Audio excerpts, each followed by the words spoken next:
आज हम पंचतंत्र की आकर्षक दुनिया की गहराई से पड़ताल कर रहे हैं। हाँ, पंचतंत्र बहुत ही दिलचस्प विषय है।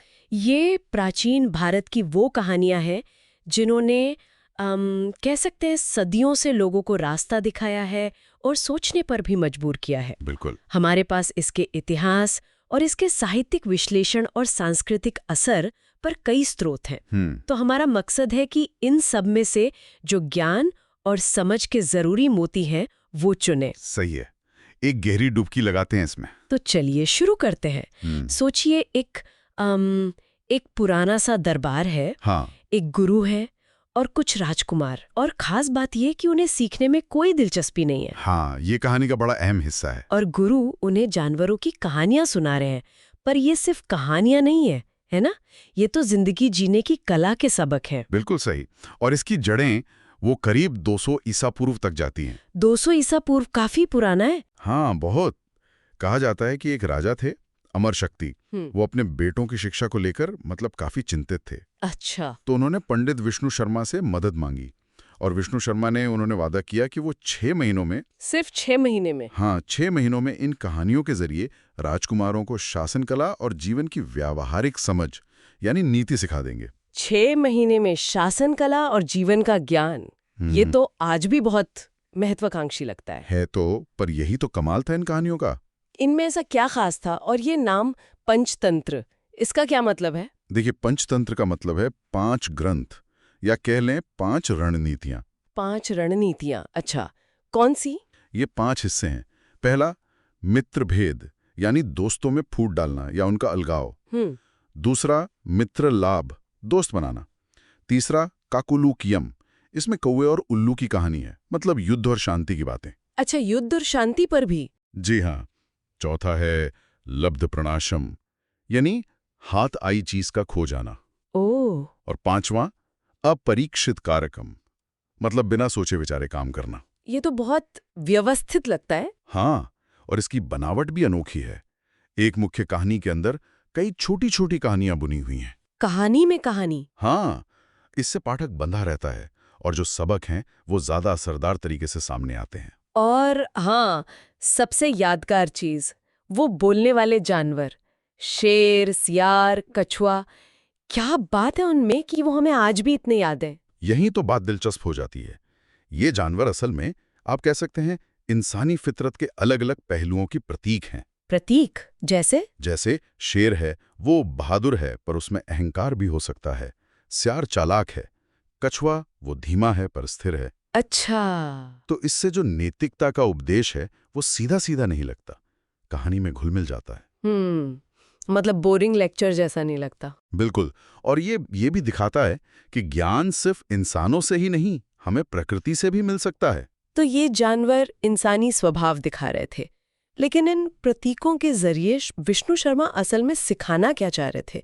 क्या ये सिर्फ अच्छा बनो टाइप के नैतिक पाठ थे, या कुछ और गहरा था इसमें? ये बहुत अच्छा सवाल है।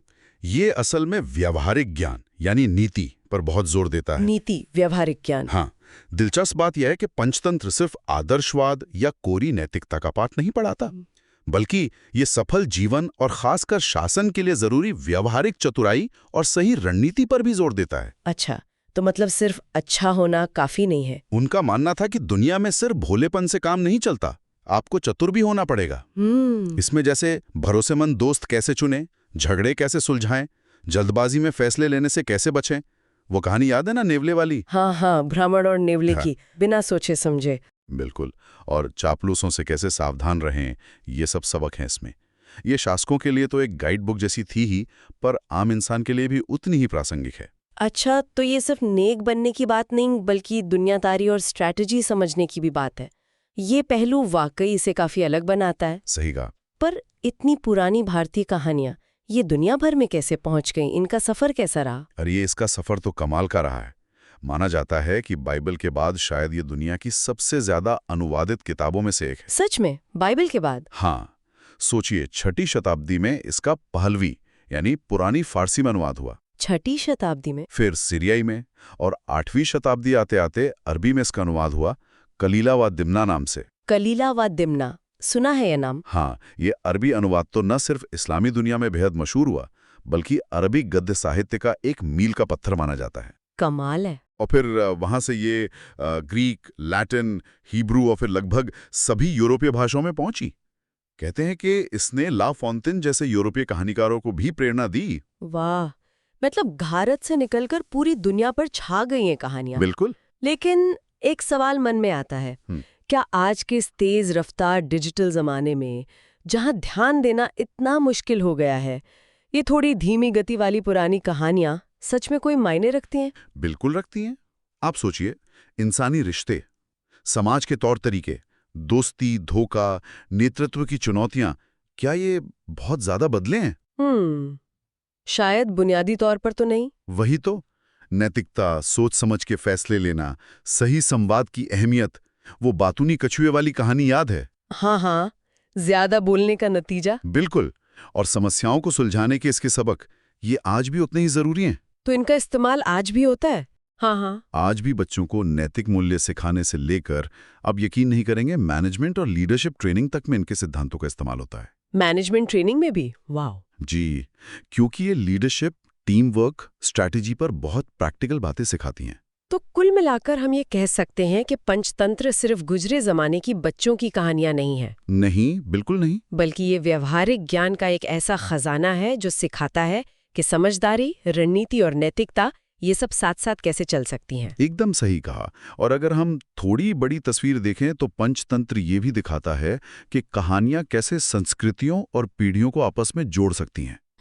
ये साबित करता है कि जो बुनियादी मानवीय मूल्य हैं और जीवन की जो चुनौतियां हैं, वो हर जमाने और हर जगह करीब करीब एक जैसी रहती हैं। ये बहुत गहरी बात है। हाँ। तो आज की इस चर्चा से एक सवाल लेकर जाइए सब लोग, कैसे ये प्राचीन, दिखने में सीधी सादी सी जानवरों की कहानियां आज की इस उलझी हुई कॉम्प्लेक्स दुनिया में हमें बेहतर फैसले लेने, अच्छे रिश्ते बनाने और शायद ज्यादा समझदारी से जीने में मदद कर सकती हैं। सोचने वाली बात है। सोचिएगा जरूर।